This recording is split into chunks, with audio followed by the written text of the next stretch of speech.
In October of 2022, I took a trip from Taipei down to Tainan, also known as the birthplace of Taiwan.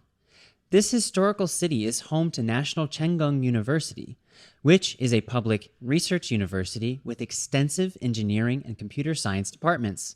Hey everyone, I'm here with Chi-Hua Yu, also called Jonny. Yes. And he is a professor at National Cheng Kung University in Taiwan in the Department of Engineering Science. So as you're somebody that has worked in a professional capacity in many different countries. Yes. Two, you have the U.S. and Taiwan. United States and Taiwan. United States and Taiwan. So reflecting back on your experiences at MIT, what were some of the most impactful moments that you had? Or what is something that you learned that you still think about regularly? Yeah, that's a very good question. I like it. Yeah, so let me share the story when I was first time at MIT. That's probably a good story. Yeah, so big experience. So I was so nervous. Joining MIT because it's a people full of genius people and talented, young talented. So I was wondering if I can survive. Sure. When I was first time there, and I was, my advisor just gave me a new topic. I don't have experience on machine learning, so I learned machine learning then in 2007. You learned machine learning at MIT. At MIT from scratch. I think that's also the good thing that I learned at MIT because people there, it's not about learning with. I think the master, because the master is giving a whole picture of what is machine learning and in philosophy, the way how to explain it. But the most treasure or important experience I learned from MIT is the people you work with, people you can discuss, people you can talk, people you can chat about. All kinds of ideas. They can give you very insightful impact or insightful reflections of your work, of your life, and how to do it. So the first time I talked to a Professor Ching, he was a postdoc as I think a research scientist there. Mm-hmm. So I worked with him and we published several papers together. But we worked together and I talked to him, say that I don't know how to do it. And he said that usually you just learn and talk to people who may be working on this area. So I just go there and watch because I don't know how to ask. It's sometimes somehow difficult for us to ask questions at the first beginning. So I watch, I observe people, how do they discuss and how do they share their questions. And how they ask the questions. Sure. Yeah, because it's not in our nature. In Taiwanese people, we just say that, maybe, so if you have questions, you better get prepared, and maybe it's your problem. It's not. Sure. Not the question you should ask. Were you comfortable with English 4 years ago? I think I'm not that comfortable, absolutely. Yeah. But I think it's okay, but not that comfortable. Okay. So I observe and see how people ask questions. And I see, oh my God, they can ask everything. About maybe from syntax, how to write a program, the syntax. Yeah. To real deep questions about how this model can apply in society and change the world somehow. So they have various scale of questions and problems they may raise in it. We call it recitation. It's not in the classroom, but it's recitation. So you have TAs you can talk. I think TA helped me a lot when I was in the first beginning of learning machine learning. Sure, there was a big learning environment outside of the classroom. Yes, and so people were gonna be there. Tons of students be there and ask questions and just hear, and then I know okay. So my question is not that kind of you cannot say it out loud. You can just say it and the TA will help you, right? So suddenly you feel like, okay, this is a comfortable environment you can learn. So I study and like endless for like a whole month. And then I realized that even though I think I'm very like a devoted person Mm-hmm. and hardworking. But everyone there at MIT is the same thing. They are all devoted, and I think they have the same goal. They want to make something different. Sure. So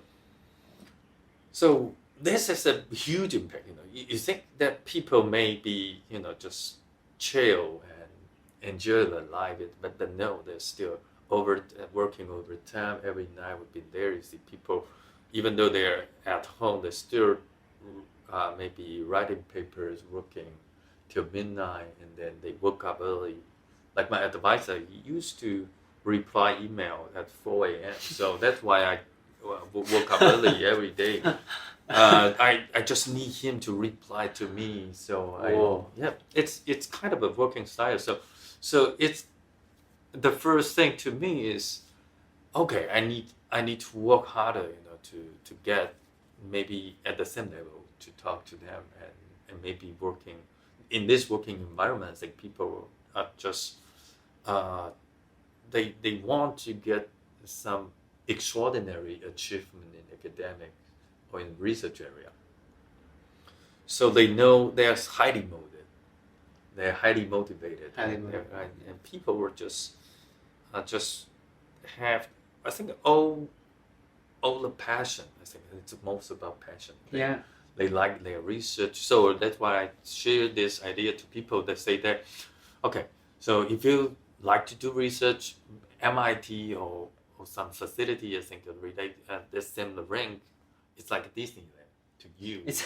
You can have endless fun. You can talk to people with your some idea or even better than you intellectually, or very insightful talk. You can talk to people. They have already successful life in different area. Yeah. So do you try to encourage your students to be more inquisitive, to ask more questions? Yes, I think it's very interesting for Taiwanese students. It's a different culture here. Different culture. They feel like if I ask questions, it's because some people may think it's embarrassing, or some people may think about, okay, I don't want to waste your time. I can ask Interesting in person though. Okay, so they want to talk to TA instead of talking to me, but I think it's okay as long as they want to ask. But one day I gave a talk at the NTU, and when the moderator say, "Does anyone want to ask questions?" No one, the chair says that, and no one is asking. But one people just raise her hand, say that, "Oh, I have a question about," and after that, they have endless questions. So someone broke the ice. Yes, someone has to break the ice, and it should not be teacher. If you're a teacher, they say it's still the teacher to teacher communication. But so I encourage all my students, if you like to ask questions, no matter what it is, if it's a talk or anything. So that's why I usually talk to my students that there is no bad questions. Sure. But always there's questions that you cannot. If you don't feel comfortable to ask your question, maybe it's about so you can ask me privately, or you can just leave it. I have a QA Google document, so you can leave it there. I've used that strategy before. Yes. Yeah. So so people feel like more comfortable to do that. But I think asking questions is also another way to promote yourself. It's promotion. Let people know that you're thinking actively. Yeah. Because you really get to the field, then you can ask questions, right? You want to know. You're curious about something. Yeah. Right?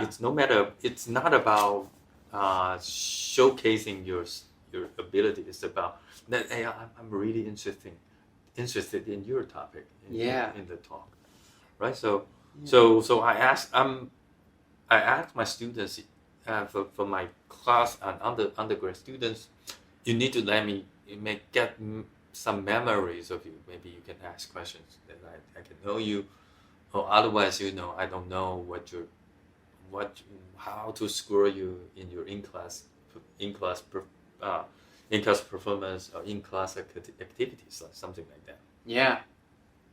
Yeah, you made me think, like, I've often found that when you ask the right question, or just questions in general, you learn more from the discussion about the answer Absolutely. than your original question was focused on. Yes.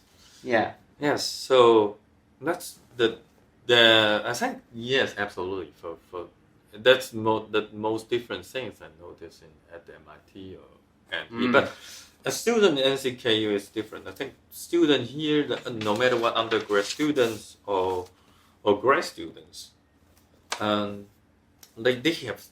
they have some questions they feel they are comfortable to ask. But if you give if there is an environment they can ask, they're gonna ask tons of questions.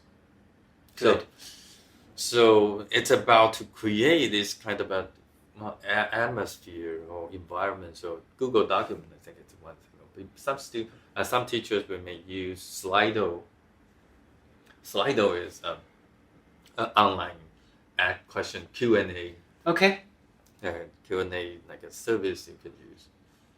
Yeah, but I think it's about people don't know how to promote themselves. I always talk to my student, if you only have 30 seconds in the elevator and Morrison is in there. So Morrison, the former president of TSMC. Oh, okay. Morrison. If Morrison's there, how do you promote yourself? So you only have 30 seconds, So it's a good thought experiment. Asking questions and asking some questions, he will feel you're thinking about. You're passionate. Yeah, you're passionate. People really love passion. Yes. And you can see it in questions. So I always let my student knows, I think it's always about lucky and fortunate for people who can achieve certain position, but you have to seize that kind of opportunity. Right? So you have to promote yourself. Let people know you. Asking questions is one thing. Also be active, in the classroom. Try to share, try to present, and in a passionate way, in a confident way. That confidence that will make you. I think you can travel longer. You can go further to different countries and see how the difference. But you need to seize the opportunity by starting asking questions or I think just stop being curiosity about things after they just entering the university, because I think before the high school and preschool they've been trained thinking about the answers directly instead of asking questions, right? Yeah. So yeah, in Taiwan, I think the most different thing in compared to the United States, it's not just about the environment. I think the teaching and the students, they are good, but they don't. We just need more passion and more. I think more chance to showcasing yourself, asking, presenting, or any chance you can do. Thanks for your insights. Thank you so much. Yeah. I've learned a lot. Similar, Okay. Ask the right question and you get the right answer. Absolutely. Yeah. If you enjoyed this video and you want to get more super clear explanations on academic writing and publishing, then subscribe to the University English Hub. Thanks, and I'll see you again soon.